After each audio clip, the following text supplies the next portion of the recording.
There are stories that refuse to be buried, lingering in the damp stone of history long after the bodies that lived them have turned to dust. In the heart of 14th century Paris, where the streets were narrow veins of mud and shadow, and the air tasted of wood smoke and unwashed wool, a quiet man sat amidst the scent of iron gall ink and curring parchment. He was not a king, nor a knight, nor a sorcerer commanding the elements with a staff of oak. He was a man of letters, a scrivener, a keeper of words who spent his days copying the mundane contracts of the living. To the casual observer, Nicholas Flamel was merely a merchant of manuscripts, a man destined to live a modest life, age with the seasons, and eventually lie beneath a slab of cold limestone, forgotten by the turning wheel of time. But destiny, it seems, has a fondness for the unassuming. It often hides its most blinding truths in the darkest corners of the ordinary. It began not with a thunderclap, but with a whisper, a strange, vivid dream of an angel holding a book unlike any other, a book bound not in leather, but in worked copper, etched with symbols that seemed to writhe and breathe in the candlelight. When the dream bled into reality, and that very book arrived in his shop carried by a stranger whose face was shadowed by the hood of a cloak, the scrivener's life fractured. The world he knew, defined by the boundaries of birth and death, began to dissolve. In his hands, he held the weight of a secret that emperors and popes had slaughtered thousands to possess.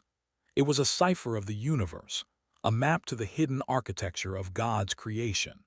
It promised the impossible, the transmutation of base metals into purest gold, and more terrifying still, the brewing of the elixir of life, the cure for the ultimate disease of mortality. History tells us that Nicholas Flamel died in 1418. His tombstone remains in the Musée de Cluny, a carved testament to a life ended. And yet when grave robbers, driven by greed and the fever of legend, cracked open his crypt centuries later, they found no bones, no decay, no dust. They found only emptiness. The damp air of the tomb held no scent of death, only the lingering question that has haunted alchemists and dreamers for 600 years. Did the bookseller of Paris truly die, or did he simply step out of the stream of time, walking unseen among us, guarding a secret too heavy for the mortal soul to bear? If you wish to walk the cobblestones of medieval Paris and peel back the layers of this ancient mystery, keep your candle lit and stay close to the light. The archives are deep, and the shadows here hold more than just memories. Chapter 1: The Scrivener of Paris. The year 1330 finds Paris not as the city of light, but as a brooding leviathan of stone and shadow, crouching by the banks of the Seine. It is a time when the world is etched in the absolutes of heaven and hell, where the plague is a whisper on the wind and the king's law is written in iron. Amidst the clamor of fishmongers, the tolling of bronze bells, and the unending procession of the devout, there exists a quiet pocket of silence, a scrivener's stall on the Rue des Écrivains. Here, history is not made by the sword, but copied by the quill. This passage invites us to witness the ordinary existence of Nicholas Flamel before the extraordinary claimed him. We step into the rhythm of a life defined by ink, vellum, and the modest prayers of a man who sought nothing more than to serve his trade and his wife. It is a chronicle of the mundane, a testament to the fact that the vessel chosen for the greatest mystery of the age was not a chalice of gold, but a cup of simple clay.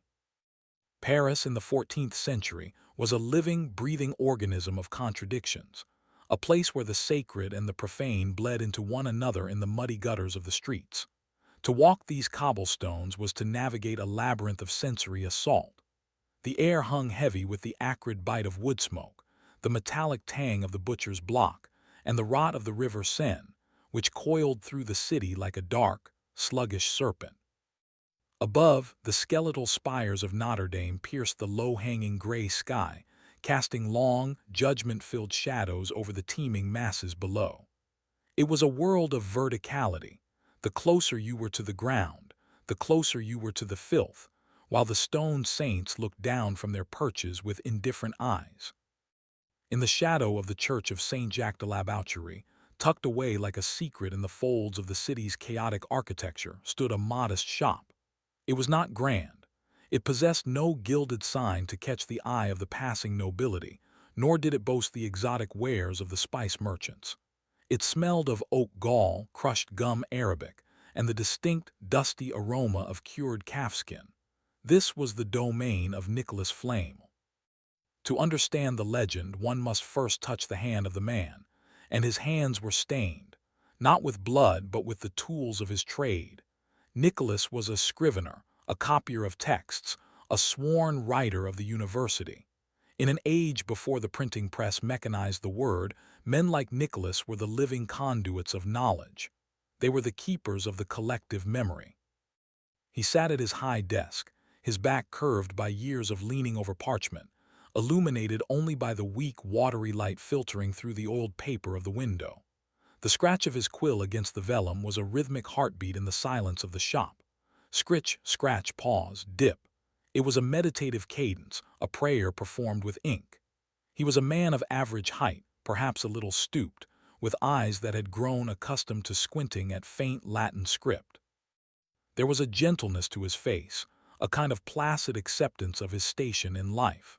He was neither poor nor rich. He was a bourgeois of Paris, a man of the middle path, content to earn his daily bread through the honest labor of his wrist. His days were consumed by the mundane. He copied deeds of sale for local merchants, transcribed wills for the dying who wished to secure their passage to heaven through bequest, and occasionally, carefully, copied illuminated psalters for the wealthy. He knew the weight of words. He understood that a misplaced comma could alter the fate of an inheritance, that a smudge of ink could obscure the meaning of a prayer. This precision was his discipline. It grounded him in the tangible, the real, the absolute. He did not traffic in fantasies. He trafficked in contracts. Yet there was a warmth in this small, ink-stained world, a fire that burned brighter than the coals in his brazier. Her name was Perenelle. She was older than him, a widow twice over before she married the quiet scribe. In the eyes of the law, she was merely his wife, but within the walls of their home, she was his equal, his anchor, and his counsel. Perenelle Flamel was a woman of sharp intelligence and deep, pragmatic faith. She brought with her a modest dowry, yes, but more importantly, she brought a partnership that history rarely records. While Nicholas managed the letters, Perenelle managed the coin and the conscience. They lived simply, their meals consisting of pottage and coarse bread, their clothes mended until the patches wore thin.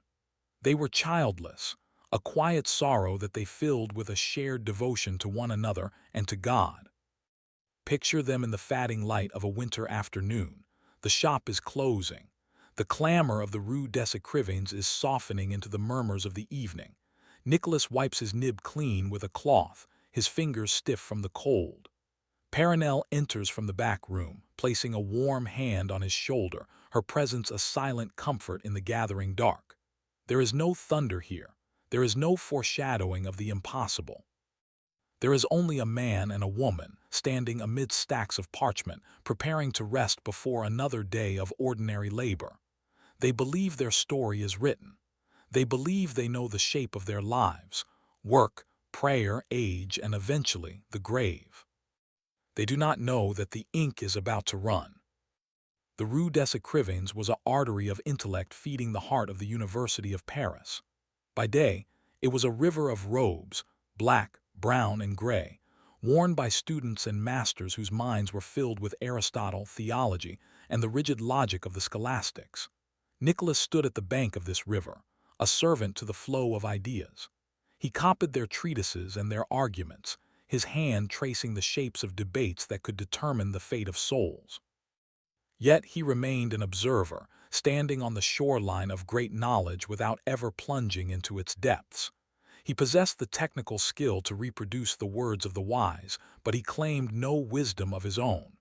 To him, the ink was merely a medium, not a master. But Paris was not built solely on logic.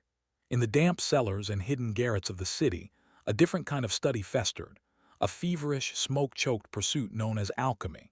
It was the age of the puffers, the charlatans and desperate dreamers who spent their fortunes feeding charcoal into furnaces, hopping to coax gold from lead.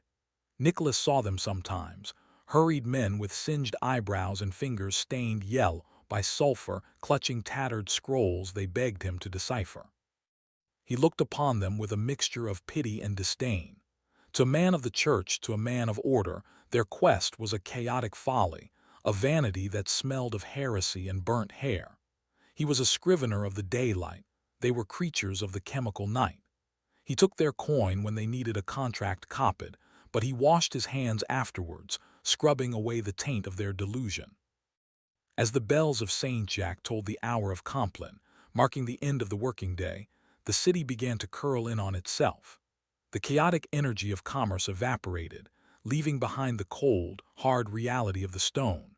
Nicholas barred the heavy wooden shutters of his stall, the iron bolt sliding home with a sound like a jail cell closing. It was a nightly ritual, a separation of the public world from the private sanctuary of his home. Inside, the air was still and warm, smelling of the dried herbs perennial hung from the rafters to ward off the miasma of the streets. They ate their supper in the quiet companionship of the long married, the silence between them comfortable and worn smooth by time. A tallow candle flickered on the table, casting dancing shadows against the plaster walls, shadows that tonight seemed to stretch a little longer, a little thinner than usual. Nicholas read aloud from a book of hours, his voice a low drone against the encroaching dark. Domine labia me aperis. Lord, open my lips. It was a plea for grace, a standard devotion. He did not know that soon his lips would be sealed by a secret that would span centuries. He did not know that the parchment he held was nothing compared to the copper he would soon touch. They extinguished the candle. The darkness was absolute. In the 14th century, night was not merely the absence of light. It was a physical weight, a time when the veil between the living and the dead grew porous. The cemetery of the innocents lay not far away, a vast, churning pit of mortality where the bones of thousands were stacked in charnel houses, a grim reminder that all paths lead to dust. Nicholas lay in his bed, listening to the wind rattle the tiles of the roof. He closed his eyes, expecting the dreamless sleep of the just.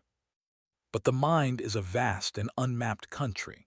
As his breathing slowed and the rhythm of the city faded into the deep silence of the witching hour, Nicholas Flamel drifted away from the shore of the mundane.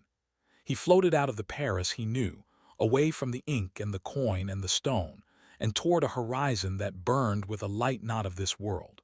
The scrivener was asleep. The alchemist was about to be born. Chapter 2. The Gilded Dream. The boundary between the sleeping mind and the waking world is a veil of gossamer, easily torn by the weight of prophecy. In this chapter, we witness the fracturing of Nicholas Flamel's ordinary existence. It begins in the geography of sleep, where a messenger of blinding light descends not to offer comfort, but to present a riddle. We explore the terrifying clarity of a vision that refuses to fade with the morning sun, haunting the scrivener like a fever. Then, the impossible bleeds into the tangible. The dream manifests in the doorway of his shop in the form of a desperate stranger clutching a heavy, ancient object. This is the moment of inception, the arrival of the codex. We focus on the visceral reality of the artifact, its cover of beaten copper, its pages of strange bark, and the chilling realization that destiny has been sold for the price of 2 florins. The scrivener is no longer merely a copyist. He has become a custodian of the forbidden. The dream did not begin with the chaotic jumble of memory that usually attends sleep. It began with silence, a profound, ringing silence that drowned out the wind and the rats in the walls. Nicholas found himself standing in a space that was neither his bedroom nor his shop.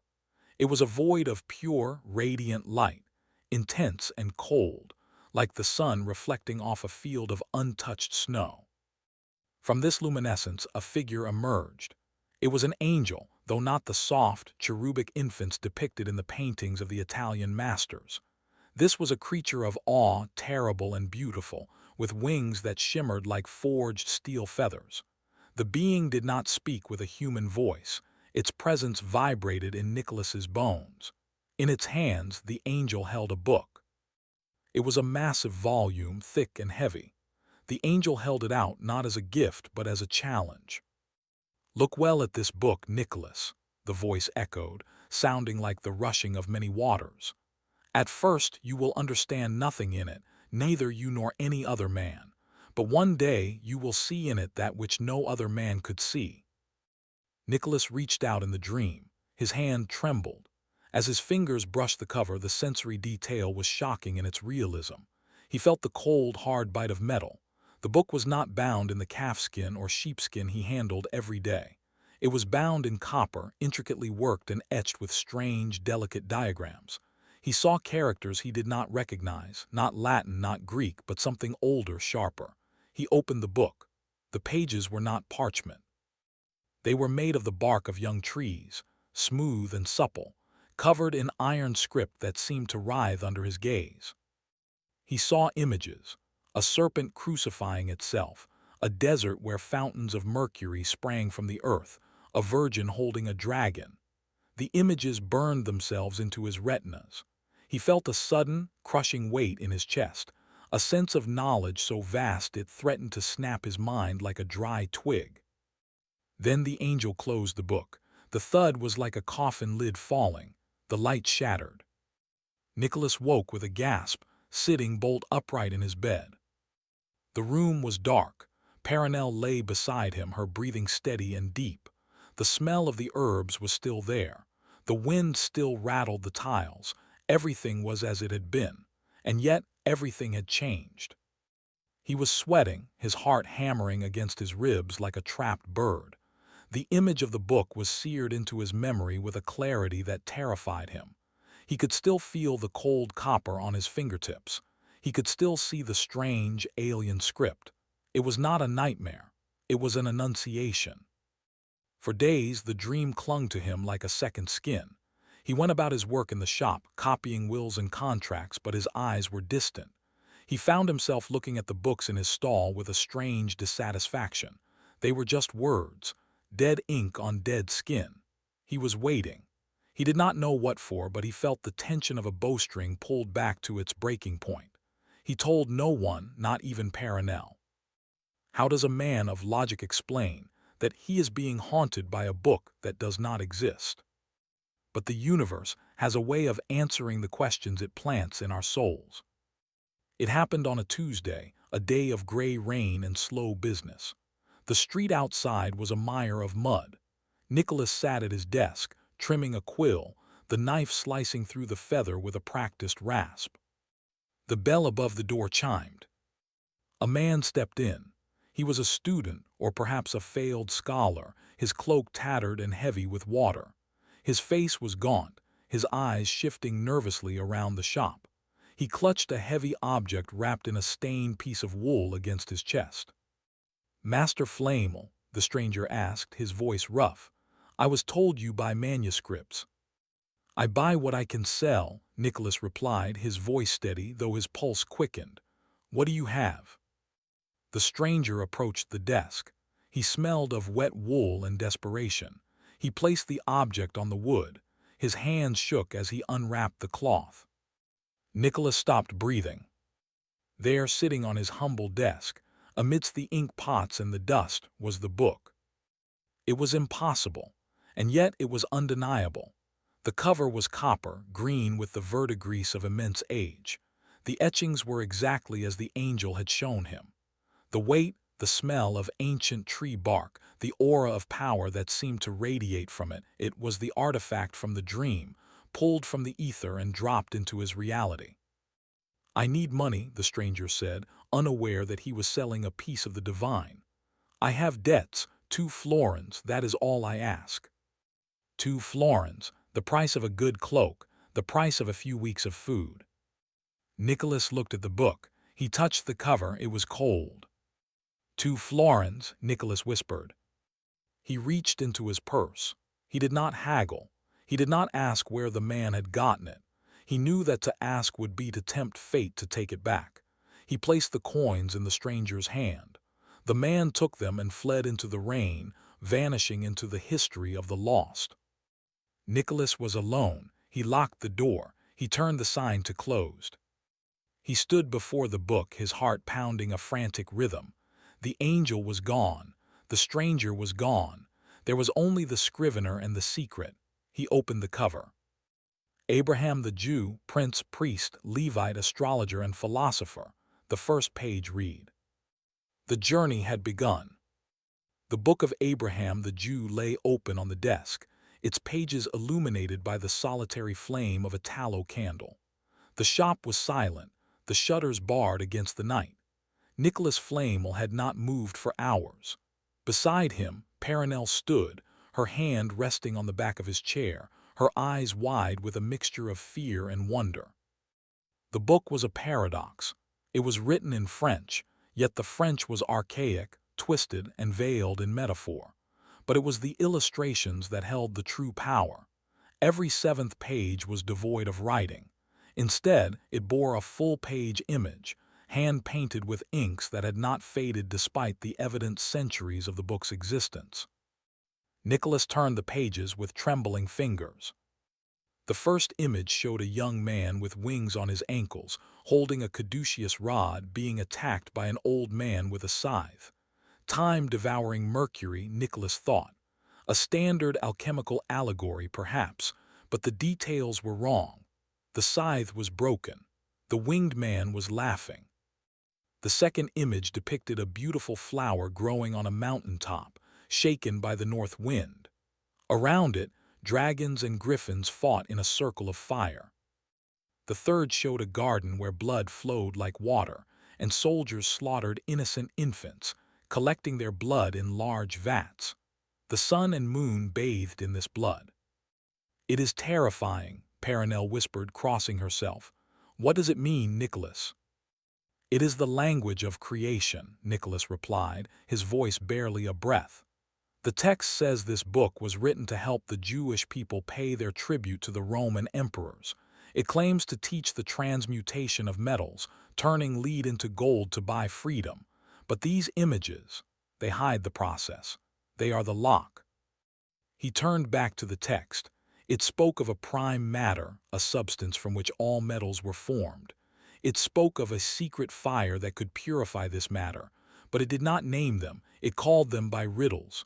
The green lion, the virgin's milk, the shadow of the sun.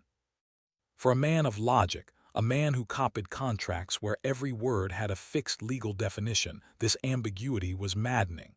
It was a wall of pure, impenetrable symbolism. He knew the Latin alphabet. He knew the shape of French grammar. But he did not know the language of the birds, the secret tongue of the philosophers. "I need to understand," Nicholas said, frustration bleeding into his tone. He ran his hand over the copper cover. "The angel said I would see what no other man could see. But I am blind, Perenelle. I am staring at the sun and seeing only darkness." Perenelle squeezed his shoulder. Her pragmatism was the anchor he needed. "You are a scrivener, Nicholas. You copy what is already known. This book requires you to learn what is hidden. We cannot do this alone. We need eyes that have seen these shadows before." Nicholas looked up at her. She was right. The arrogance of the solitary scholar would be his undoing. Alchemy was not a solitary pursuit. It was a lineage, a chain of knowledge passed from master to student. "We will study it," Nicholas decided. "We will copy the images. We will hang them in the shop. Perhaps a scholar, a traveler, a wise man will recognize them. We will fish for wisdom in the river of passers-by." And so began the long, quiet years of obsession. They copied the figures from the book onto fresh parchment. They painted them onto the walls of the arcade in the Cemetery of the Innocents, disguising them as religious allegories to avoid the suspicion of the Inquisition. Nicholas spent his days watching the faces of those who stopped to look. He saw confusion. He saw piety. He saw indifference. He never saw recognition. The book became the center of their existence. It sat in the hidden compartment of his desk like a radioactive core, radiating a silent heat. Nicholas spent every spare coin on alchemical treatises, texts by Geber, Rhazes, and Albertus Magnus. He learned the terms: calcination, dissolution, separation, conjunction, fermentation, distillation, coagulation. He built a small furnace in the back room disguised as a heater. He bought charcoal, sulfur, and quicksilver. He became a puffer, the very thing he had despised. But unlike the charlatans, he had the map. He just couldn't read the legend. 21 years passed. 21 years of smoke, of failures, of staring at the copper-bound book until his eyes burned. His hair turned gray. The lines on Parinel's face deepened. They were growing old, and the elixir of life remained a taunting riddle on a page of bark. The frustration became a physical pain. He possessed the greatest treasure in history, and it was useless to him. It was like dying of thirst while holding a cup that was sealed shut. One evening, after another failed experiment left the shop smelling of rotten eggs and disappointment, Parinel took the book from his hands. She closed it with a firm thud. "Enough, Nicholas," she said. "The answer is not in Paris. The answer is not in this room. The book was written by Abraham the Jew. It is a Kabbalistic text. You need a Jewish scholar. You need a rabbi who understands the Zohar and the Sefer Yetzirah." "But the Jews have been expelled from France," Nicholas countered, his voice weary. "They were driven out by the king years ago. Where would I find such a man?" Parinel looked at the map of Europe pinned to their wall. Her finger traced a line south, across the mountains, into the sun-baked lands of Spain. "Santiago de Compostela," she said. "The pilgrimage. Spain is filled with conversos, Jews who converted to Christianity but kept their knowledge. Go to St. James, pray for guidance, and find a man who can read the fire." Nicholas looked at the map. It was a journey of 1,000 miles, a journey through bandit-infested roads, plague-ridden towns, and mountain passes guarded by wolves. He was an old man, a scrivener. He looked at the copper book. He felt the hum of it, the promise of the angel. "I will go," Nicholas whispered. He did not know that he was leaving his life behind. He did not know that the road to Compostela was paved not with good intentions, but with the shadows of the dead. Chapter 3. The Codex of Abraham. The scrivener's shop has become a prison of obsession. For 21 years, the Book of Abraham the Jew has remained a sealed fortress, its secrets taunting Nicholas and Parinel with promises of divinity they cannot touch. This chapter descends into the claustrophobia of their failure. We witness the transformation of their home into a laboratory of frustration, where alchemical texts pile high like barricades and the air grows thick with the acrid smoke of failed experiments. The focus shifts to the codex itself, its cryptic imagery and the impenetrable wall of allegory that guards the philosopher's stone.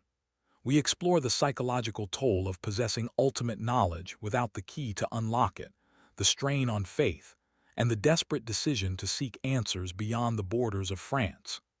The chapter ends with the preparations for a journey that is both a pilgrimage of the soul and a desperate hunt for a translator of the divine. The book was a contagion. It sat on the desk, heavy and silent, radiating a gravity that warped the air around it. For 2 decades, it had been the center of Nicholas Flamel's universe, a black hole that swallowed his thoughts, his time, and his peace. The initial wonder of the angelic visitation had long since curdled into a bitter, gnawing hunger. The shop on the Rue des Écrivains was no longer just a place of business. It was a library of failure.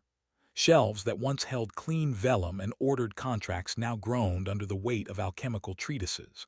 Nicholas had scoured the markets of Paris for every scrap of wisdom he could find.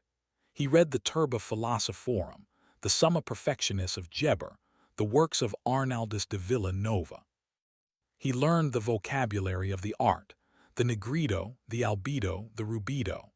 He learned to distinguish between the volatile and the fixed, the subtle and the gross. But the Book of Abraham laughed at him. Every evening, after the shutters were barred, Nicholas and Parinel would sit before the copper-bound volume. The candlelight flickered over the strange bark pages, making the iron script seem to crawl. "Look at this," Nicholas would say, his voice tight with fatigue, pointing to the fourth figure. It depicted a desert where serpents crawled on their bellies and fountains of bitter water sprang from the rocks. The text speaks of cleansing the Latin. Latin is an impure metal, a mix of copper and zinc. But is it literal, or is it spiritual? Are we cleansing metal, or are we cleansing the soul?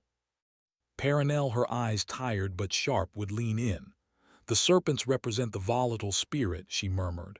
"They must be fixed, they must be made solid. But how? With fire, with acid." They tried everything. In the small back room, hidden behind a heavy curtain, Nicholas had constructed a primitive laboratory. It was a space of shadows and foul smells.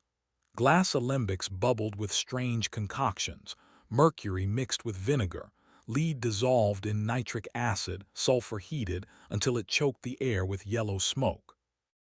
They followed the instructions of the other alchemists, hopping to find a parallel to Abraham's riddles. They spent weeks calcining eggshells to extract a white powder. They distilled morning dew collected from the fields outside the city walls. They rotted organic matter in sealed jars, hopping to generate the prime heat of decomposition. Each experiment ended the same way: a black, useless sludge at the bottom of a crucible, or a cloud of noxious vapor that drove them coughing into the street. The failure was not just chemical, it was spiritual. Nicholas was a man who believed in an ordered universe, a world where effort led to reward. But alchemy was a chaos of contradictions. The book promised the power of God, the ability to heal all sickness, to prolong life, to perfect nature. Yet it hid this gift behind a wall of deliberate obfuscation. Why? Nicholas slammed his hand on the desk one night, the inkwell rattling. Why write a book to teach, only to hide the lesson? If this Abraham wanted to save his people, why speak in riddles? "Because power without wisdom is a curse," Perenelle said softly from the shadows. She was grinding dried herbs in a mortar, the rhythmic thud-thud-thud a counterpoint to his frustration. If the king found this book, he would use it to fund armies. If the church found it, they would burn it as heresy. The secret protects itself, Nicholas. It demands a worthy vessel. Nicholas looked at his hands. They were stained with charcoal and acid burns. Was he worthy? He was just a scrivener. He wasn't a sage. He wasn't a prophet. He was a man who had bought a miracle for 2 florins and didn't know how to use it. The isolation was the hardest part. They could tell no one. To speak of the book was to invite the Inquisition. The Dominicans, the hounds of God, were everywhere, sniffing for the scent of sorcery. Nicholas had to maintain the facade of the pious, humble merchant. He went to Mass, he confessed his sins, omitting the greatest one of all. He smiled at his neighbors while his mind burned with images of dragons and green lions. He felt like a man trapped in a room with a door he couldn't see, knowing that salvation lay just on the other side of the plaster. Then came the decision. It was the winter of 1378. The 100 Years' War was a distant rumble, but the cold in Paris was immediate and biting. Nicholas sat by the brazier, shivering. He was nearly 50 years old. His time was running out. The angel had promised him he would see what no other man could see, but so far he had seen only smoke. Perenelle sat opposite him. She stopped her work. She looked at him with that terrifying clarity that always cut through his doubts. "We are dying, Nicholas," she said, "not with fear but with fact. Every day we are closer to the grave, and the book remains closed." "I know," Nicholas whispered. "You cannot read the signs," she continued. "You are looking at the lock, but you do not have the key. The key is in the culture that wrote it. It is Jewish wisdom, Kabbalah." "I told you," Nicholas sighed, "the Jews are gone." "Not everywhere," she said. "In Spain, under the protection of St. James, the roads are open. Pilgrims travel to Compostela every year. It is a holy act. No one questions a pilgrim." Nicholas looked up. "A pilgrimage." "Go to St. James," Perenelle said. "Wear the scallop shell, walk the road. It will satisfy the church. It will satisfy the neighbors. But your true pilgrimage will be to find a rabbi, find a converso, find someone who remembers the language of Abraham." It was a terrifying proposition. To leave his home, his wife, his safety. To walk 1,000 miles into a foreign land. To risk bandits, plague, and death on the road. But looking at the copper book, gleaming dully in the firelight, Nicholas knew he had no choice. The obsession had hollowed him out. He could not live the rest of his days wondering what if. "I will take the figures," Nicholas said, his voice finding strength. "I cannot take the book, it is too dangerous. I will copy the images again, exact replicas. I will hide them in my robe." "And I will stay here," Paranel said. "I will guard the shop, I will guard the book, I will wait for you." They spent the next week preparing. Nicholas sewed a leather pouch into the lining of his pilgrim's cloak. In it, he placed the parchment copies of the book's illustrations, the serpent, the cross, the fountain, the massacre. He packed a staff, a gourd for water, and a few coins. On the morning of his departure, the city was draped in fog. He stood at the door of the shop, looking at Paranel. They did not embrace with the passion of youth, but with the desperate clinging of two souls who shared a single heart. "Come back," she whispered. "I will bring the key," Nicholas promised. He stepped out into the mist, a gray figure merging with the gray dawn.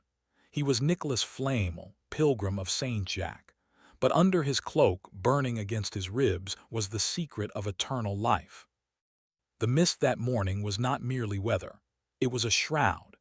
Nicholas walked through the sleeping streets of Paris, his pilgrim's staff tapping a hollow rhythm against the cobblestones. He was moving away from the Rue des Écrivains, away from the warmth of Paranel, and away from the copper-bound book that lay hidden beneath the floorboards of his bedroom. But the book was not truly gone. It pressed against his ribs, a phantom limb. Sewn into the lining of his rough wool coat was the leather pouch containing the copies. He had spent the last 3 nights transcribing them, his hand shaking not with age, but with the terrifying precision of a man forging a key to heaven. He could feel the parchment crinkle with every step. He stopped for a moment in the shadow of the city gates, waiting for the guards to unbar the way for the morning traffic. He closed his eyes, and the images he carried burned behind his eyelids. The first figure, a virgin catching the blood of a white dragon in a bowl. To the uninitiated, it was a scene of mythological violence. To Nicholas, it was a torment. He knew the dragon represented the crude metal, the lead or the quicksilver, wild and toxic. The virgin was the mercury, the agent of transmutation. But the blood, what was the blood? Was it heat? Was it acid? Was it time? Second figure, a king with a falchion ordering his soldiers to slaughter a crowd of infants. The mothers wept at the feet of the soldiers. The blood of the innocents was gathered in a great vessel, wherein the sun and moon came to bathe. It was a grotesque image, one that would have seen him burned at the stake had a priest found it in his pocket. The massacre of the innocents. In the language of the philosophers, this was the putrefaction, the breaking down of the elements, the death that must precede the resurrection. He felt a cold sweat prickle his skin. He was carrying heresy. He was carrying a weapon. "You there, pilgrim?" A guard's voice boomed from the mist. Nicholas froze. His hand instinctively went to his chest, guarding the hidden pouch. A soldier in a rusted breastplate emerged from the gloom, leaning on a pike. He looked Nicholas up and down, the gray beard, the scallop shell sewn onto his hat, the humble gourd at his waist. "The gates open at prime," the guard grunted, spitting onto the mud. "Where are you bound, old man?" "To St. James," Nicholas replied. His voice sounded thin, strange to his own ears. "To Compostela, to pray for a sick soul." The guard laughed, a harsh, barking sound. "A long walk for a prayer. Better to buy a candle at Notre Dame and save your boots." "Some sicknesses require a longer road," Nicholas murmured. The guard lost interest. He waved a hand. The heavy iron-bound gates groaned open, revealing the muddy track that wound away from the safety of the city walls. Nicholas stepped through. The transition was physical. He was leaving the world of the scrivener, the world of order, of law, of recorded fact. He was entering the wilderness. In alchemy, the wilderness is the state of chaos, the prima materia before the work begins. He looked back one last time at the silhouette of Paris. Somewhere in that maze of roofs, the book was waiting. It was silent. It was cold. It was the magnet that would pull him back, alive or dead. He gripped his staff tighter. He was no longer Nicholas Flamel, the respectable merchant. He was a seeker, a wandering fool carrying the secrets of the universe in a leather bag, walking into a world of wolves and plague. The road stretched out before him, a gray ribbon disappearing into the fog. He took the first step. The great work had moved from the page to the earth. Chapter 4: The Pilgrimage of Compostela. The road to Santiago de Compostela is not merely a path of earth and stone. It is a scar across the face of Europe, worn deep by the feet of millions seeking absolution. For Nicholas Flamel, this journey is a descent into the physical wilderness that mirrors the alchemical chaos he seeks to master. In this chapter, we walk beside him through a landscape fractured by the 100 Years' War and the lingering specter of the plague. We feel the bite of the wind in the Pyrenees and the ache of bones too old for such travel. It is a chronicle of endurance. Nicholas moves through the world of the living like a ghost, guarding the pouch against his chest as if it were his own soul. He arrives in Spain not in triumph, but in exhaustion, searching the faces of strangers for a glimmer of recognition that does not come. The world outside Paris was a vast, gray emptiness. To a man who had spent his life bounded by the comforting geometry of city walls and book spines, the open road was a terrifying expanse of vulnerability. The wind did not whisper here. It screamed across the flat plains of the Beauce, cutting through his woolen cloak as if it were gauze. Nicholas walked. 1 step, 2 steps, 1,000 steps. His boots, sturdy leather sewn by a master cobbler on the Rue Saint-Denis, were soon caked in the thick, sucking mud of the French countryside. Every mile was a battle against the earth itself. He was not a young knight riding to glory. He was a 50-year-old scrivener with ink-stained fingers and a back that ached with the memory of a warm bed. But he did not stop. The rhythm of the walk became a kind of trance. Tap, step, breath, tap, step, breath. France in 1378 was a wounded animal. The 100 Years' War had left the land scarred and sullen. Nicholas passed through villages where the houses were nothing but blackened ribs of timber pointing at the sky, burned by the routiers, mercenaries who fought for England one day, France the next, and themselves always. He saw fields lying fallow, choked with weeds, because the men who should have tilled them were dead or conscripted. He learned the art of invisibility.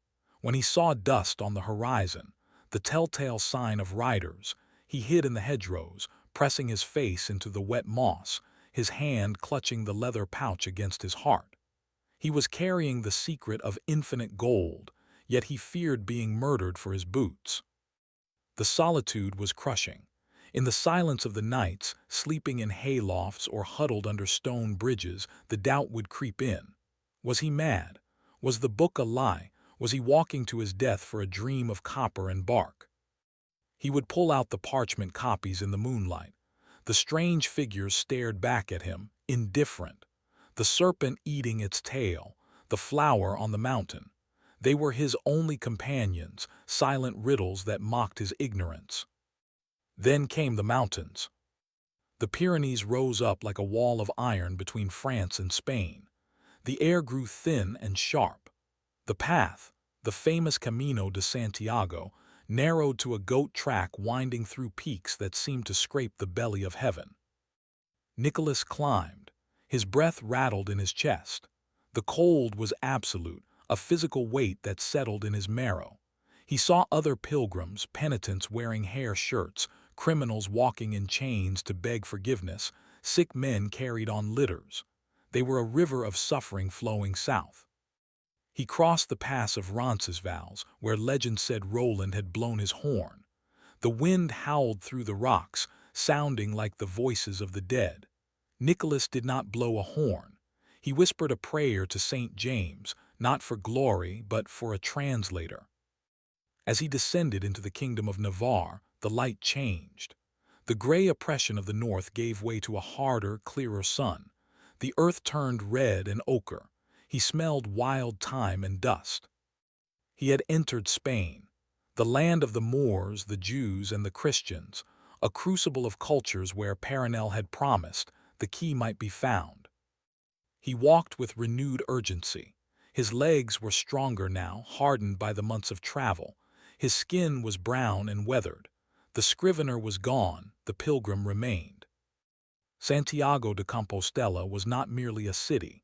It was a fever dream carved in granite. After months of silence on the high roads, the sensory assault of the holy city was blinding. The streets were a crush of humanity, a babel of languages where French, Galician, Castilian, and Latin collided in the dusty air. The scent of roasting meat mixed with the heavy, cloying perfume of frankincense drifting from the great cathedral. Nicholas stood in the Plaza del Obradoiro, leaning heavily on his staff. Before him rose the Cathedral of St. James, a mountain of stone filigree reaching for the burning Spanish sky. The twin towers seemed to vibrate with the tolling of bells that never ceased, a constant, rhythmic announcement of salvation. He performed the rituals of the pilgrim. He washed the dust of the road from his hands and face. He entered the cool, echoing vastness of the nave. He watched the Botafumeiro, the massive silver censer, swing through the transept on thick ropes, trailing clouds of holy smoke over the heads of the kneeling masses. He approached the statue of the apostle, embracing the cold, painted wood as tradition demanded, whispering the standard prayers of thanks for safe passage. But while his lips recited the Ave Maria, his eyes were scanning the shadows of the nave. He was not looking for a priest, he was looking for a scholar. For 3 days, Nicholas walked the streets of Santiago. He ventured away from the pilgrim quarters, into the narrow, winding alleys where the shadow of the cathedral did not reach. He sought out the merchants of silk and paper, the apothecaries, the men whose trades often intersected with the forbidden arts. He moved with caution. The shadow of the Inquisition was longer here than in Paris. In France, the Jews had been expelled. Here, they lived in a precarious tension, tolerating the cross while reading the Torah behind closed shutters. Nicholas would enter a shop, buy a small trinket or a vial of ink, and then, in a hushed voice, produce the parchment from his pouch. "I seek a man learned in the ancient scripts," he would whisper. "I have a text, a family heirloom, that I cannot read." He showed them the figure of the rose on the mountain. He showed them the serpent. The reactions were always the same: a blank stare, a shake of the head, or worse, a look of suspicion that sent him backing out of the door, apologizing profusely. "I do not know these signs, pilgrim," a silversmith told him, his eyes darting to the street. "And if I were you, I would burn them. They smell of the Moors. They smell of trouble." Day by day, the hope that had sustained him across the Pyrenees began to bleed away. The city was full of miracles, but none were for him. He was a stranger in a land of strangers, holding a map to a treasure he could not find. On the 4th day, he sat by a fountain in a quiet plaza, the water trickling over mossy stone. He looked at his reflection. He saw an old man, gaunt and sun-scorched, his clothes tattered, his eyes hollow. He had walked 1,000 miles. He had left his wife. He had risked everything. And for what? For silence. The despair was a physical weight, heavier than the pack on his back. He realized with a crushing finality that he had failed. The angel had mocked him. The book was a test he was destined to fail. "It is over," Nicholas whispered to the water. He stood up. There was no point in lingering. Every day he stayed was a day Paranel waited alone in Paris. He would go home. He would burn the parchments. He would return to his desk, to his deeds of sale and his wills, and he would live out his days as a simple scrivener until the earth took him. He gathered his meager belongings. He turned his back on the Cathedral of St. James. He began the long walk north. But fate, cruel and precise, did not intend for him to return to Paris empty-handed. The road home led through the city of Leon. And in Leon, sitting in a tavern that smelled of sour wine and damp wood, destiny was waiting in the form of an old physician who liked to talk. Chapter 5: The Sage of Leon. The return journey is usually a retracing of steps, a fading echo of the departure. But for Nicholas Flamel, The road north from Santiago becomes the crucible of revelation. He travels through the kingdom of Leon, a land where the dust of history lies thick and the boundaries between faiths are porous. Defeated and prepared to abandon his quest, he stops in a humble inn, unaware that the final key to the lock is sitting across from him, nursing a cup of wine. This chapter introduces Master Canches, an elderly Jewish physician and converso. We witness the collision of two worlds, the French scrivener with the book he cannot read, and the Spanish sage with the knowledge he thought was lost forever. It is a meeting that changes history, followed immediately by the crushing weight of mortality as tragedy strikes on the road to Paris. Leon was a city of gold, stone, and blinding light, a fortress of the Reconquista standing against the memory of the Moors. But to Nicholas Flamel, it was merely another way station on the long, bitter road of failure. He walked its streets with the heavy, plodding gait of a man who has left his hope in a gutter 300 miles behind him. He sought shelter in a modest tavern near the city walls. It was a place of shadows and low beams, smelling of roasted garlic, unwashed bodies, and the sharp, tannic bite of local wine. The clientele was a mix of exhausted pilgrims, merchants guarding their saddlebags, and locals speaking the rapid, rhythmic dialect of the region. Nicholas found a corner table away from the hearth. He ordered a meal he could barely afford, stewed beans and a heel of bread. He ate mechanically, his eyes fixed on the scarred wood of the table. The leather pouch in his coat felt like a stone against his ribs, a heavy reminder of his folly. Across the room, an old man was watching him. He was a man of indeterminable age, his beard white and forked, his skin the color of old parchment. He wore the robes of a physician, threadbare but clean, and his eyes, dark and liquid, held a fierce intelligence that seemed to dissect the room. This was Master Canches. Canches stood up and walked to Nicholas's table. He did not ask for permission. He simply sat down, placing his own cup on the wood. "You have the dust of Santiago on your boots, pilgrim," Canches said. His French was accented, musical, carrying the lilt of the Sephardic diaspora. "But you do not have the look of a man who has found peace." Nicholas looked up defensive. "Peace is a rare coin, stranger. I have not found it." "Perhaps you were looking in the wrong market," Canches smiled, a crinkling of eyes that had seen too much history. "I am a physician. I diagnose the body, but the face often tells the story of the spirit. You carry a burden. Is it sin, or is it a question?" Nicholas hesitated. The instinct to hide, cultivated over 20 years of secrecy, warred with the desperate, overwhelming need to share his failure. He looked at the old man. He saw no judgment, only a vast, patient curiosity. "A question," Nicholas whispered. "Ask," Canches said. "The wine here is sour, but the conversation need not be." Nicholas reached into his robe. His hand trembled as he touched the leather pouch. "What does it matter?" he thought. "I am going home to burn them. Let this old man see the madness of a French fool." He pulled out the parchment copies. He smoothed them flat on the table, pushing aside the bowl of beans. "I have these figures," Nicholas said quietly. "From an ancient book. I cannot read them." Canches looked down. He adjusted his spectacles, leaning into the candlelight. For a moment there was silence. Then the old man's breath hitched. A sound escaped his throat, half gasp, half sob.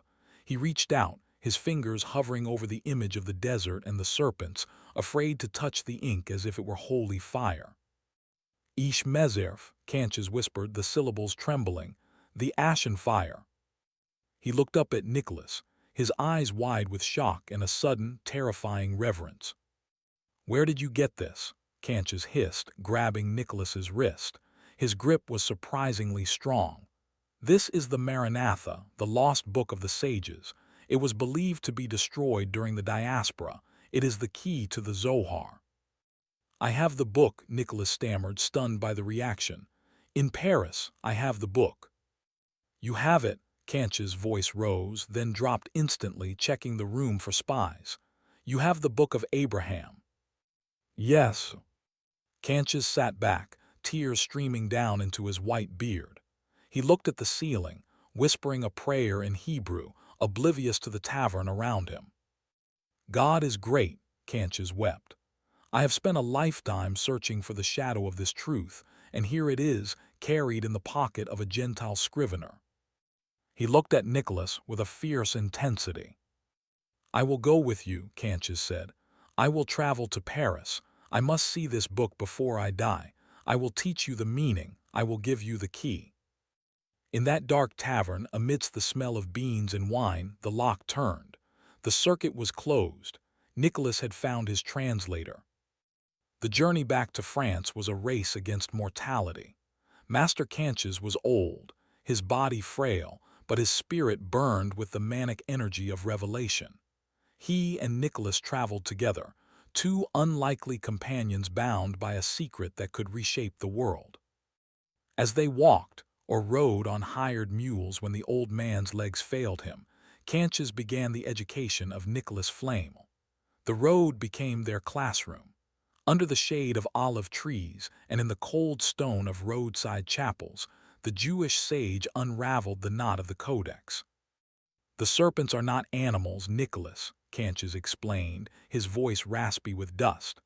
They are the dual nature of Mercury. The serpent that crawls is the fixed Mercury. The serpent that flies is the volatile. To make the stone, you must nail the volatile to the fixed. You must crucify the serpent. He explained the massacre of the innocents. It is not murder, it is separation. The innocents are the pure elements hidden within the dark, chaotic matter. The soldiers are the fire that separates them. You must heat the matter until it turns black, the negrito. This is the death of the metal. Without death, there is no rebirth. Piece by piece, the riddles fell away. The green lion was the solvent, an acid that devoured gold. The virgin's milk was the mercury wash. The shadow of the sun was the residue left after purification.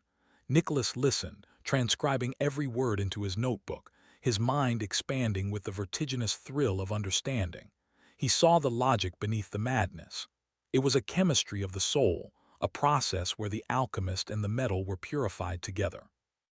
They crossed the border back into France. The air grew cooler, the sky grayer. Canches grew weaker. The travel was destroying him. He coughed constantly, a wet, hacking sound that rattled his thin chest. "We are close, master," Nicholas urged, supporting the old man as they walked. "Paris is only a week away. Paranel is waiting. The book is waiting." "I see it in my mind," Canches whispered, his eyes bright with fever. "The copper leaves, the bark, it is the glory of God." They reached Orleans. The city was a bustle of commerce on the Loire River. They found lodging in an inn near the cathedral.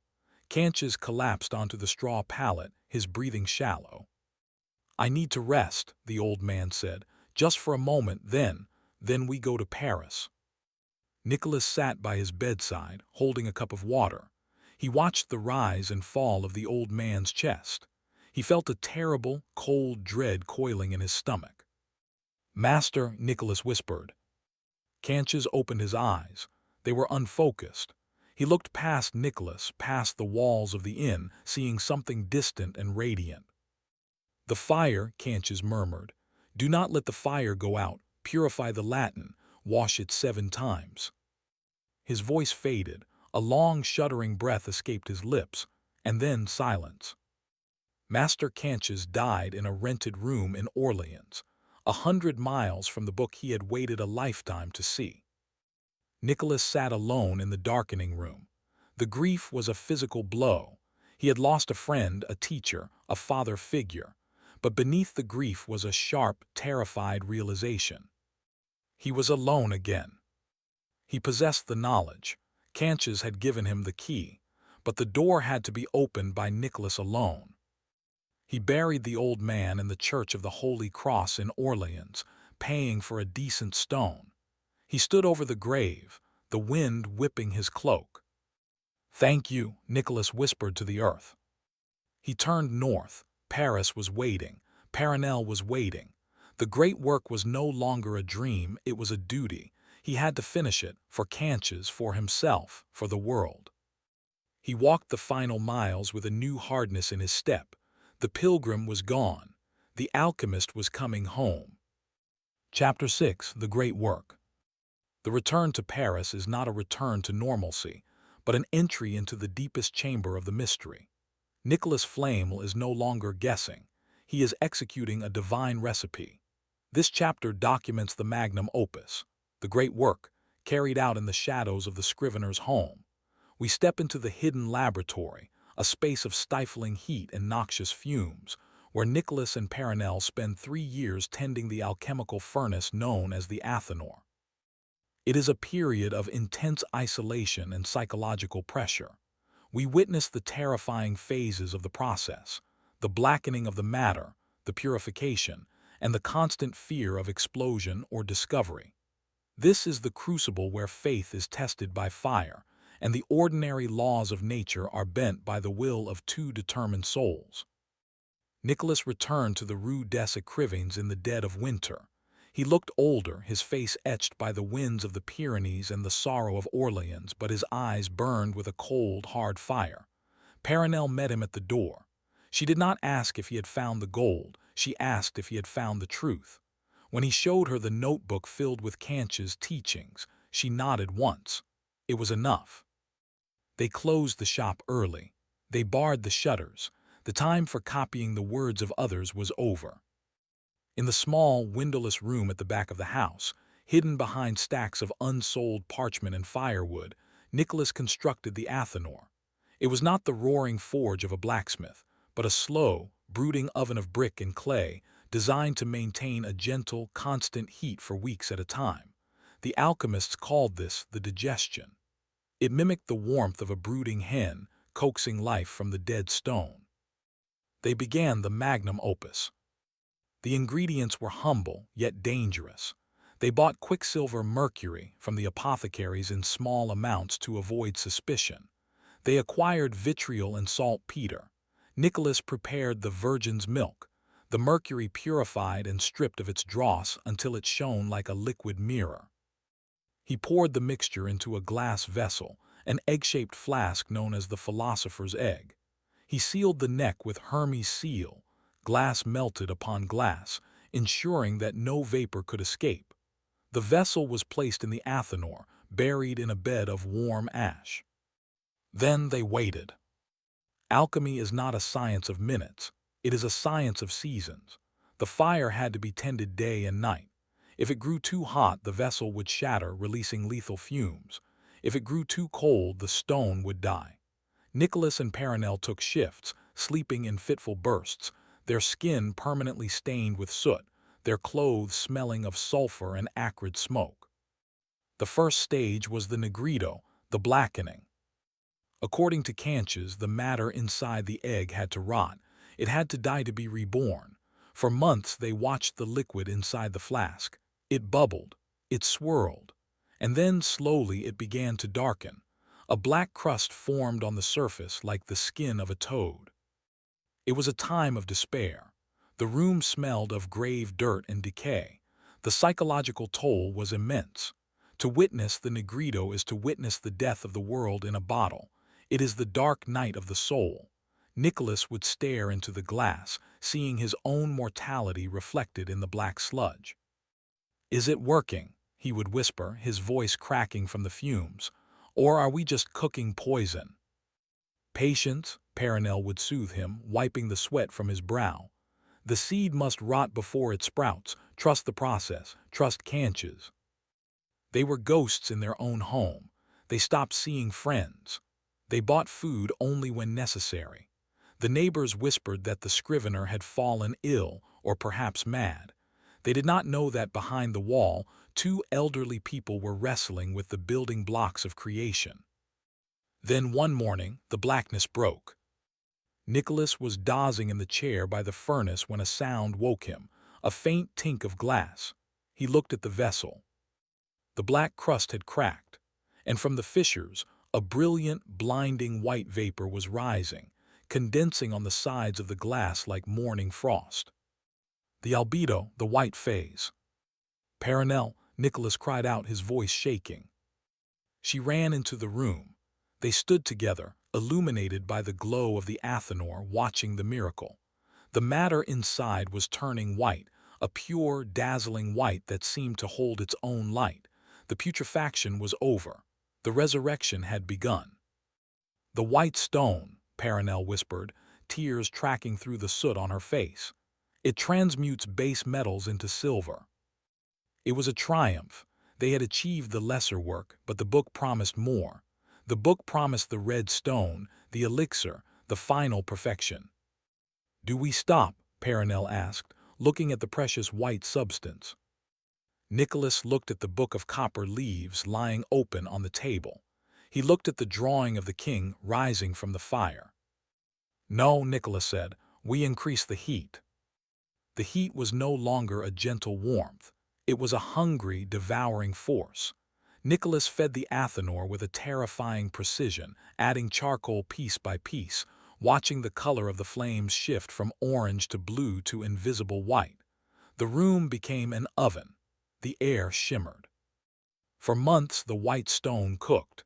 The alchemical texts called this the rubedo, the reddening. It was the final purification, the infusion of the divine spirit into the matter. Inside the glass egg, the white powder began to change. It shifted to yellow, then to orange. It swirled like a miniature storm, volatile and angry. Nicholas and Perenelle barely slept. They were consumed by the work. Their skin was gray, their eyes red-rimmed. They moved like sleepwalkers, bound to the rhythm of the fire. January 17, 1382, a Monday. It was noon, but the shutters were closed, so it felt like midnight. Nicholas stood before the furnace. He had not eaten in 2 days. He watched the flask. The matter inside was no longer orange. It had settled. It was a deep, rich, velvety purple red. It looked like congealed blood, or perhaps the petals of a dark poppy. "It is done," Nicholas croaked. He let the fire die down. He waited hours for the glass to cool, packing the small room, his hands shaking so badly he had to clasp them behind his back. When the vessel was cool enough to touch, he broke the seal. He tilted the flask. A small amount of red powder slid out onto a ceramic dish. It was heavy, far heavier than it should have been. It smelled faintly of saffron and hot metal. "The philosopher's stone," Perenelle whispered. "We must test it," Nicholas said. "If we are wrong, if this is just ash." He took a crucible. He placed 1/2 pound of mercury, quicksilver, inside it. He placed it on the brazier until the mercury began to fume. With a small silver spoon, he took a pinch of the red powder, a tiny amount, no larger than a grain of wheat. He dropped it into the mercury. There was a hiss, a flash of smoke. The mercury bubbled violently, then went still. Nicholas grabbed the tongs. He lifted the crucible from the fire. He poured the contents onto an iron mold. It poured like liquid sunlight. It didn't flow like mercury. It flowed like gold. They watched it cool. The metal solidified, contracting slightly. The color was undeniable. It was not the pale yellow of alloyed gold. It was the deep, rich, buttery yellow of 24-karat purity. It was softer than iron, heavier than lead. Nicholas reached out and touched the ingot. It was still warm. "Gold," he said. The word felt inadequate, pure gold. He looked at Perenelle. She was weeping silently. They had done the impossible. They had unlocked the architecture of God's creation. They had turned the chaos of the world into perfection. But as Nicholas held the gold in his hand, he felt a sudden, crushing weight. It wasn't the weight of the metal. It was the weight of the secret. They were now the richest people in Paris, and if anyone found out, they would be dead before sunset. "We must hide it," Nicholas said, his voice hard. "We must hide everything, the furnace, the powder, the book." "What do we do with it?" Perenelle asked, looking at the gold. "We cannot eat it, we cannot wear it." "No," Nicholas said, looking at the crucifix on the wall. "We give it back to God." Chapter 7. The Transmutation. History records dates with the dry precision of a court clerk, but memory records them in the temperature of the blood. In this chapter, we step into the exact moments where the laws of nature were suspended. We witness the specific, documented events of January 17 and April 25, 1382, the days Nicholas Flamel performed the projection. We move beyond the chemistry of the furnace into the miracle of the result. This is not merely about wealth. It is about the terrifying pliability of reality. We explore the sensory details of the transmutation, the hiss of the powder, the smell of ozone, and the impossible sight of mercury solidifying into silver and gold. Finally, we touch upon the darkest and most coveted application of the stone, the brewing of the elixir of life, and the first time the scrivener and his wife taste eternity.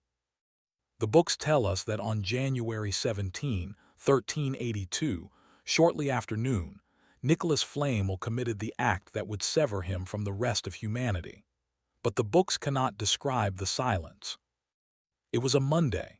Paranel was the only witness. The shutters were drawn tight against the gray Parisian winter, turning the small laboratory into a womb of firelight and shadow. They stood before a crucible containing half a pound of boiling quicksilver. The mercury was angry, rolling in the ceramic dish like a trapped spirit, throwing off toxic fumes that tasted of copper pennies and death. Nicholas held the white stone, the result of their first successful fermentation. It was a fine, glittering powder, brittle and pale as crushed bone. He did not pray. The time for prayer had passed. This was the time for the opus. With a hand that defied his years, he sprinkled a pinch of the white powder into the bubbling mercury. The reaction was instant. A sound like a sharp intake of breath hissed from the crucible. The smoke shifted from gray to a brilliant, blinding white. The violent bubbling of the mercury ceased abruptly, as if the metal had been struck dumb. Nicholas grabbed the tongs. He lifted the crucible and poured the contents onto the greased iron slab they used for cooling. It did not splash, it flowed, thick, lustrous, and heavy. They waited. The heat radiating from the metal warmed their faces, a stark contrast to the chill in their bones. As it cooled, the liquid mirror dulled, then brightened again into a solid, gleaming mass. Nicholas reached out, he touched it, it was cold. "Silver," he whispered. He took a knife and cut into the ingot. It was not plated. It was not a trick of the light. It was pure, soft, virgin silver, white as the moon. They had turned a volatile poison into a noble metal. They had performed the lesser transmutation. But the red stone, the ultimate prize, was still cooking in the Athanor. 3 months passed. 3 months of waiting, of hiding the silver ingot under the floorboards, of walking the streets of Paris with the secret burning in their chests. April 25, 1382, 5:00 p.m. The red stone was ready. This was the substance the alchemists called the universal medicine, the powder of projection that could perfect any imperfection. It was heavy, saffron-colored, and smelled faintly of calcined sun. Again the crucible, again the mercury. But this time the stakes were absolute. Silver was wealth, gold was divinity. Gold was the metal of the sun, incorruptible, immortal. To make gold was to mimic the hand of God. Nicholas dropped the red powder. The room filled with a purple vapor. The hiss was louder, aggressive. The mercury didn't just solidify, it seemed to contract and densify, pulling the very light of the room into itself. When he poured it out, it was yellow. Not the pale yellow of the morning sun, but the deep, oily, rich yellow of the sunset. It was soft, pliable, and heavy, so incredibly heavy. Nicholas held the gold ingot in his hands. He looked at Paranel.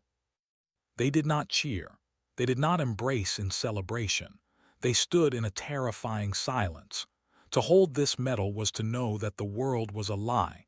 If lead could be gold, if poison could be purity, then death could be life. The boundaries of existence had dissolved.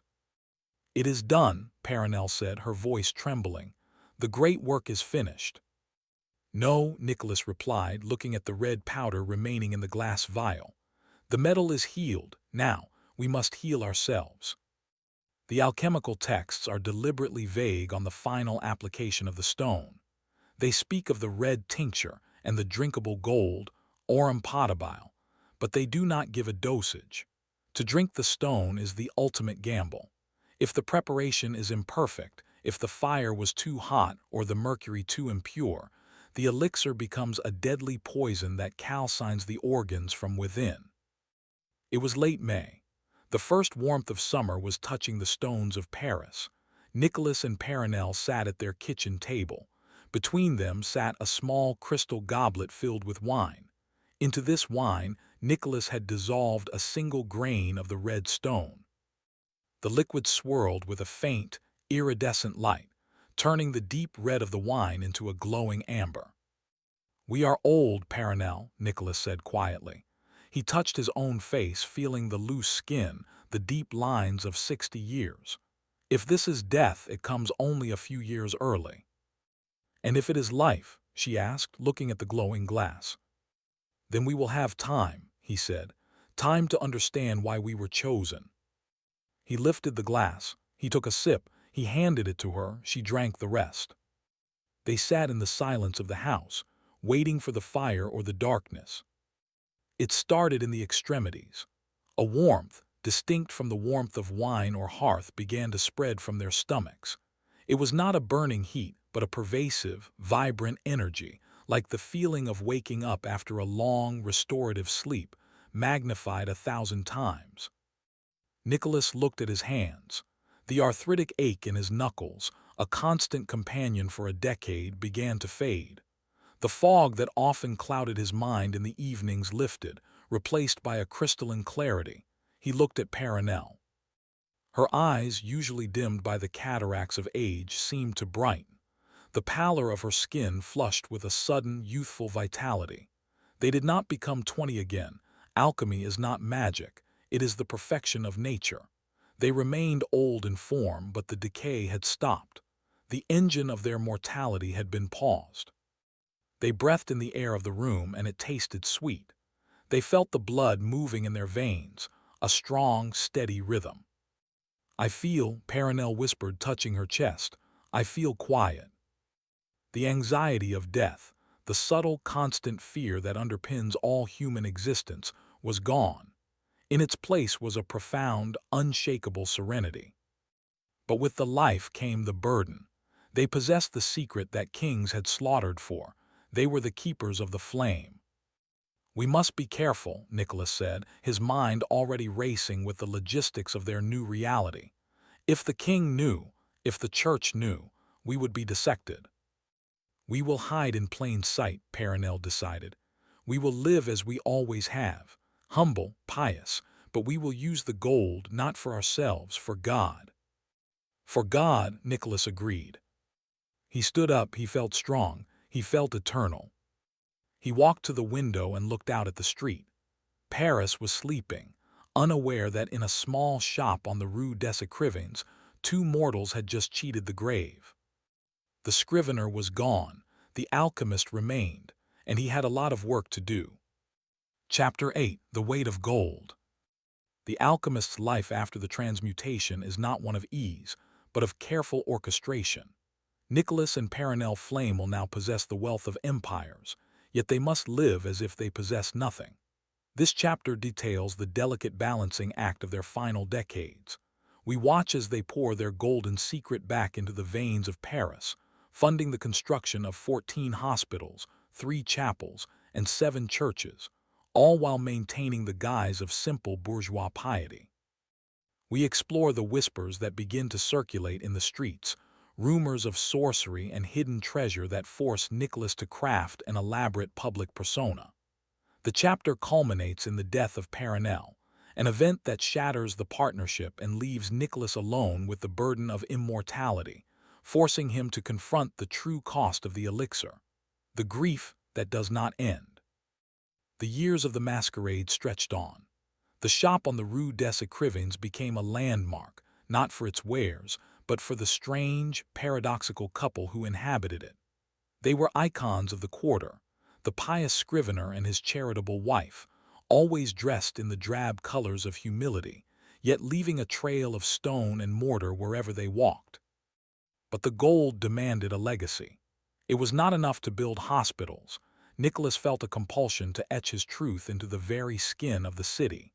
He commissioned the construction of 2 arcades in the Cemetery of the Innocents, a place where the living and the dead mingled in a macabre dance. Here, amidst the stench of the charnel houses, Nicholas ordered the painting of a mural. To the priests, it was a depiction of the resurrection. To the uninitiated, it was a confusing jumble of dragons, angels, and soldiers. But to the student of the art, it was a textbook. Nicholas stood in the mud of the cemetery, watching the painters work. He directed their brushes with obsessive precision. "The dragon must be green," he instructed. "Not emerald, but the green of corroded copper. And the angel's wings, they must be violet fading to black." He was painting the process of the magnum opus on a public wall. He placed his own image there and Paranel's, 2 small figures kneeling at the feet of St. Paul and St. Peter. He immortalized them in pigment, kneeling in eternal prayer, hiding in the open. "Are you not afraid?" Paranel asked, standing beside him under the gray sky. "Someone will read it." "They see only what they expect to see," Nicholas replied. "They see faith, they do not see the fire." But the fire was burning low. It was 1397. Paranel fell ill. The elixir had granted them vitality, it had held back the tide of age, but it was not a shield against all things. Perhaps the dosage had been too small. Perhaps the nature of the soul eventually demands release. Or perhaps, simply, she was tired. She faded not with the agony of disease, but with the quiet withdrawal of a tide. She lay in the bed where they had whispered about angels and demons. Nicholas sat by her side, holding her hand, the hand that had fed the Athanor, the hand that had anchored him to the earth. "Do not use the stone," she whispered, her voice a dry rustle. "I can brew more," Nicholas pleaded, panic cracking his calm.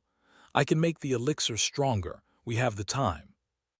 "No," she said, her eyes clear and sharp even in the shadow of death.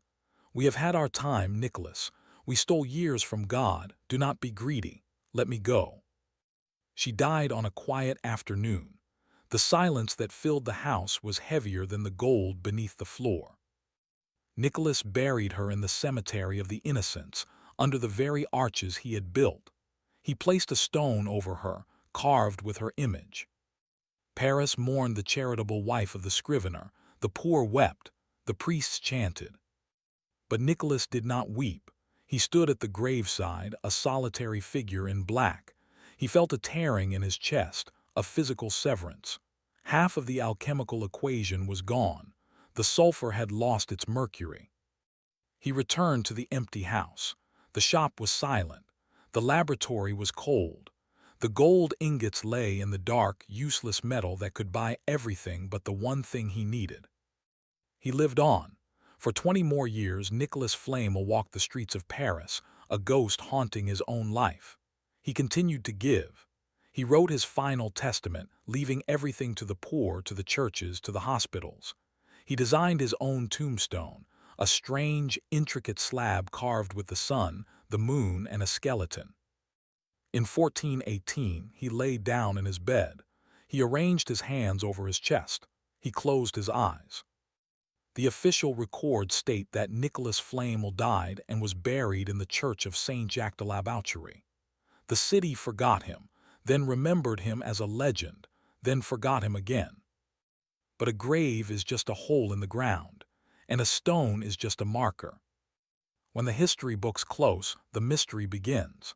Because when the grave was opened, the story did not end. It merely changed its shape. Chapter 9. The Empty Tomb. Death is usually the final punctuation mark of a life, the period at the end of the sentence. But for Nicholas Flamel, the grave was merely an ellipsis. This chapter bridges the gap between the medieval reality of the scrivener and the enduring myth of the alchemist.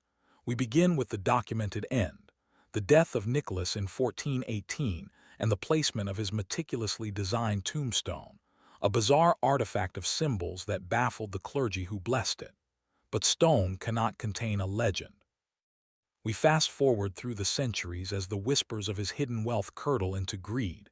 We witness the violation of the sanctuary, as treasure hunters, driven by the madness of the gold fever, break into the church of Saint Jacques de la Boucherie. The climax is the breaking of the seal. In the flickering torchlight, the lid is lifted, and the ultimate alchemical trick is revealed. The tomb is empty. There are no bones, no dust, only the silent mockery of a man who walked away from his own funeral. Nicholas Flamel died, according to the parish registry, in the year of our Lord 1418. He was 88 years old, a lifespan that in the 15th century was itself a kind of miracle. He had outlived his wife by 20 years, spending those final decades as a recluse in the house on the Rue de Montmorency, a figure of whispers and shadowed reverence. He had planned his departure with the same precision he applied to his manuscripts. He left detailed instructions for his burial in the church of Saint Jacques de la Boucherie, at the foot of the nave, near the image of the Virgin he had loved. He commissioned his own tombstone. It was not a monument to vanity, but a final page of the book. Carved from dark limestone, it depicted a corpse, a skeletal, emaciated figure being eaten by worms. Above it, the sun and moon watched impassively. Between them sat Christ, judging the soul. To the priests who consecrated the ground, it was a standard memento mori, a reminder to the living that dust awaits us all. But to those with eyes to see, the stone was screaming. The sun and moon were the alchemical parents of the stone. The corpse was the nigrido, the black putrefaction that precedes resurrection. Even in death, Nicholas was teaching. The earth was thrown over his coffin, the flagstones were replaced, the scrivener was gone. Or so the city believed. Time is a heavy blanket. It smothered the sharp edges of memory. The house on the Rue de Montmorency was sold, then sold again. The church of Saint Jacques stood sentinel over the butcher's quarter, its bells marking the passage of kings and plagues. But a secret like the philosopher's stone has a radiation. It leaks. It began as gossip in the taverns. How did a simple copyist fund 14 hospitals? How did he build 3 chapels? Where did the gold come from? The gossip hardened into legend. By the 17th century, the name Flamel was no longer associated with ink, but with fire. Alchemists from across Europe came to Paris not to pray at his grave, but to study the hieroglyphs he had left on the cemetery arches. They whispered that the old man hadn't died at all. They whispered that the funeral was a play, a final piece of theater to allow the sage to slip the bonds of society. Greed is a powerful necromancer. It raises the dead. In the dead of night, seeking the source of the mythical wealth, men began to look at the floor of the church not with reverence but with calculation. If the alchemist had taken his secret to the grave, perhaps he had taken the gold as well. Or perhaps the book itself was pillowing his head. The sanctity of the church held them back for generations. But eventually, the hunger for the stone outweighed the fear of God. It was a night of no moon. A group of men, history does not record their names, only their intent, entered the church of Saint Jacques. They were not scholars. They were thieves armed with crowbars and lanterns, their faces wrapped in cloth to ward off the dust of the dead. The air inside the church was cold and still, smelling of incense and old stone. Their footsteps echoed on the flagstones as they made their way to the foot of the nave. They found the slab. The carved skeleton grinned up at them in the torchlight. Here, one whispered, the greed thick in his voice. The scrivener lies here. They drove the iron tips of their pry bars into the mortar. Clack, grind. The sound was sacrilege, a violent intrusion into the peace of the sanctuary. They heaved. The stone, sealed for centuries, groaned. With a final grinding shift, the slab was pushed aside. Beneath lay the darkness of the crypt.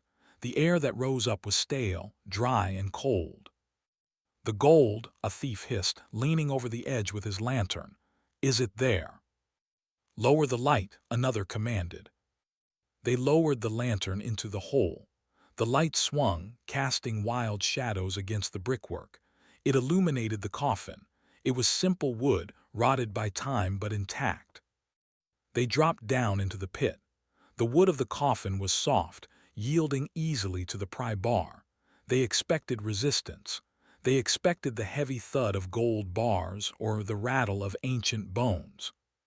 The lid splintered. They ripped it open. The thieves froze. The lantern light flooded the interior of the coffin. There was no gold. There was no book. There were no robes. There were no bones. The coffin was filled with nothing but dust and a few heavy stones, placed there to simulate the weight of a body. The grave robbers stared at the empty space. The realization hit them with the force of a physical blow. They were standing in a hole in the ground in the middle of a church, risking their souls for a phantom. "He's not here," the thief whispered, his voice trembling with a superstition that suddenly felt very real. "He was never here."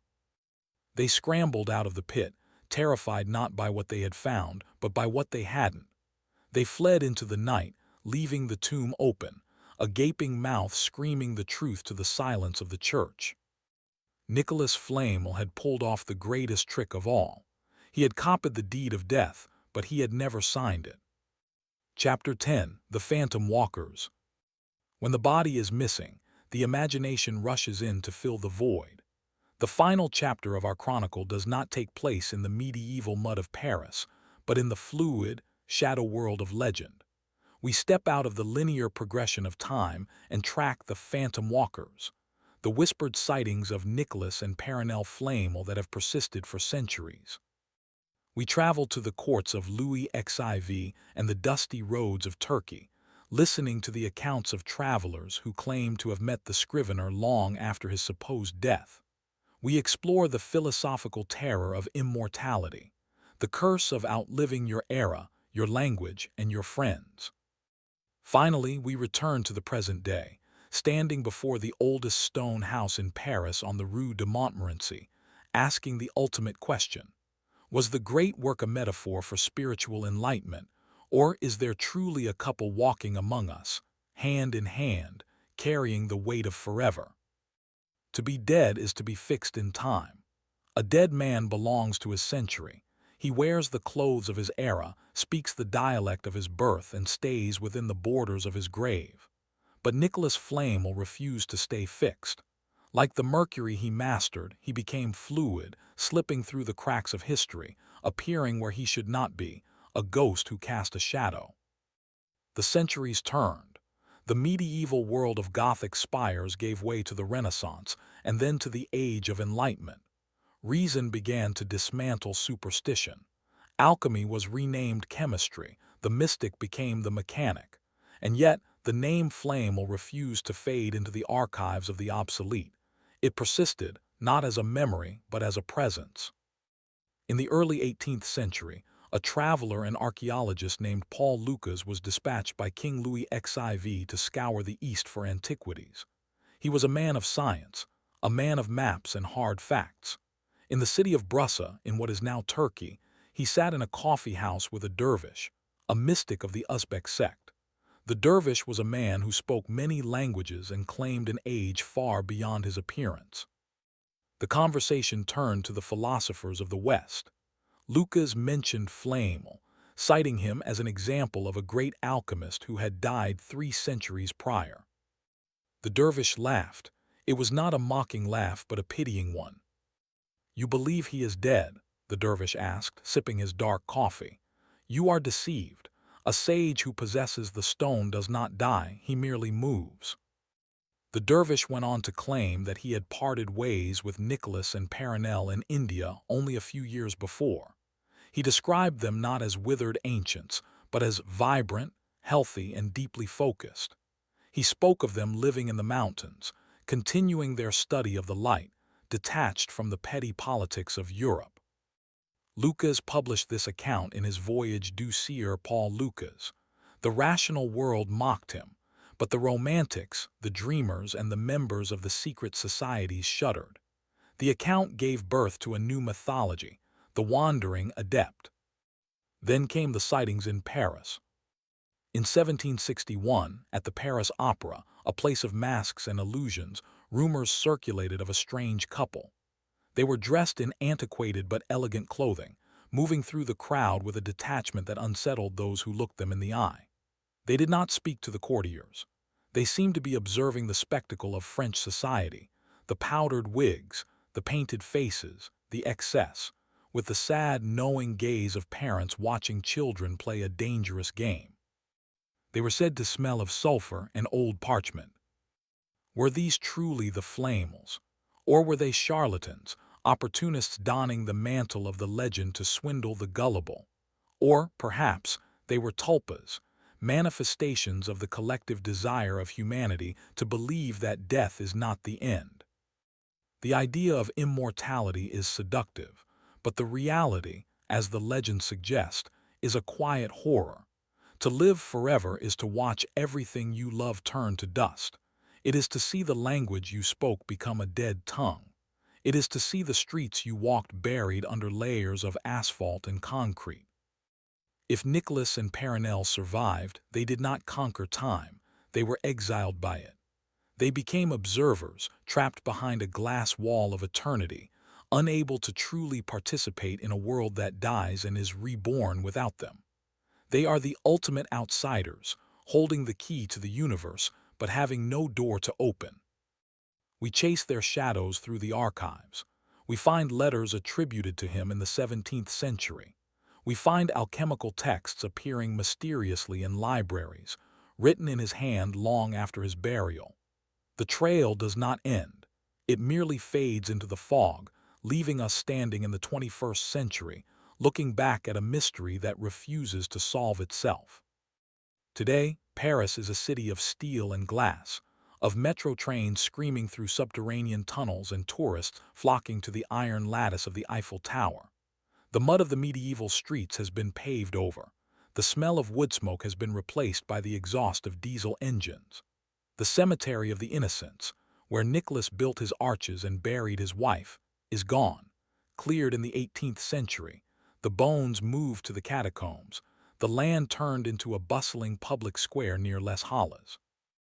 But if you walk away from the noise of the boulevards, down into the quieter, narrower streets of the third arrondissement, you will come to the Rue de Montmorency. And there, sandwiched between modern apartments and shops, stands a defiance of time. Number 51.